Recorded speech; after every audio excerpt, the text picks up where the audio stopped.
Welcome! In the next set of Logic Pro episodes we're going to look at how I typically process vocals. So first out we're going to take a look at the equalizer in Logic Pro. Then in the following episode we'll look at the Logic Pro compressor. And then finally in the third episode we'll look at how to process the vocals with effects like reverb and delay. And throughout these 3 episodes you'll learn more about vocal processing and creating your own great vocal chain. Let's take the tour. Okay, so here we have a rough sketch of a song I wrote called Shields Up, and this is an alternative, a more soft version of the original song. First, we're gonna listen to the vocals before and after the processing, and then we're gonna dive into how to process the vocals from scratch. So let's take a listen here, before and after. So this is before any processing. Slumber, cold rain falls.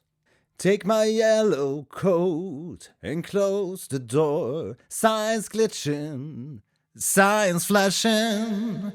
You draw my tight attention. Dim panels, wipe the dust of control feeds right at home. Bootloader, a fast loader. This must be my game.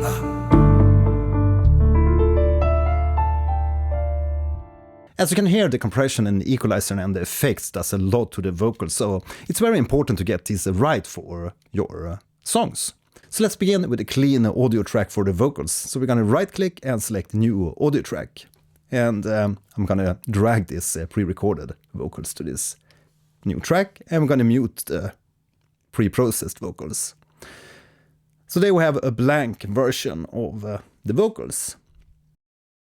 City slumber, cold rain falls. Take my yellow coat and close the door. The recording chain when recording this vocal track is at this Neumann TLM 102 microphone and through the XLR cable straight into my Centur audio interface. And within the Centur audio interface I'm actually doing just a tiny little bit of equalization, but no other compression or other stuff. So it's a pretty unprocessed vocal. So the first thing I usually do is add some kind of equalizer, because you probably want to get rid of a little bit of boxiness and other like unwanted noise that you can hear in the sound, or unwanted frequencies that poke out in the vocal recording.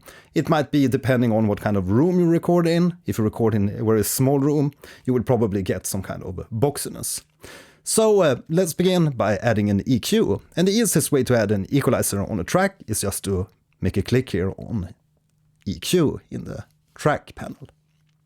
City slumber, cold rain falls. Take my yellow coat and close the door. So we can see for my voice we have a lot of stuff going on between 200 and 500 hertz. City slumber, cold rain falls. Actually between 200 and 1K. And I can hear a little bit of boxiness, and that's usually around 400 hertz. If you want to train your ears on listening for the different frequencies, you can just make a boost like this and narrow the equalizer a little bit with the Q value. So just drag upwards on the Q value to make a more narrow peak in the equalizer. City slumber, and then we can sweep across the frequency spectrum and listen what happens to the sound, what kind of audio quality that pops out of the mix.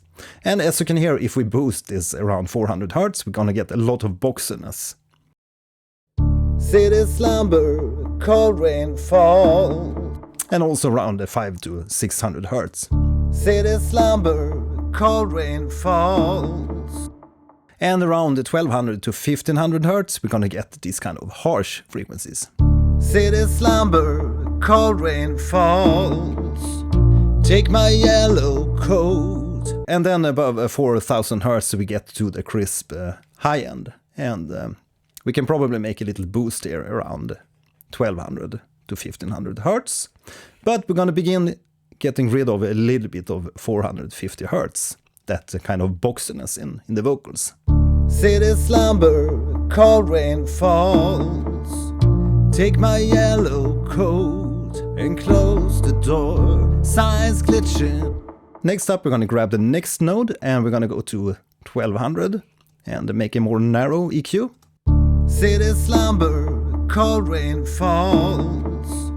Take my yellow coat and close the door. Signs glitching, signs flashing. You draw my tight attention. And then we're gonna go with the next node here and then make a small bump here around 1300 hertz.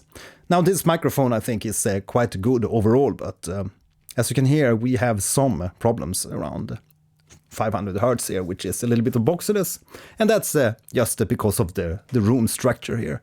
Be aware that you will probably not use the same frequency values as I need to do here, because you might have a totally different room that you record in, so it's just about using your ears and listen to what sounds pleasing and what does not sound pleasing.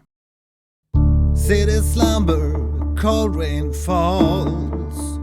Take my yellow coat and close the door. Signs glitching. Usually for vocals we also add a high pass filter to get rid of a low end rumble, because that often occurs here in the lower area of your frequency spectrum. So make a high pass filter here and add that around 90 Hz to 100 Hz. And we can also make a little bump there to get a little bit more warmth, low-end warmth in the vocals.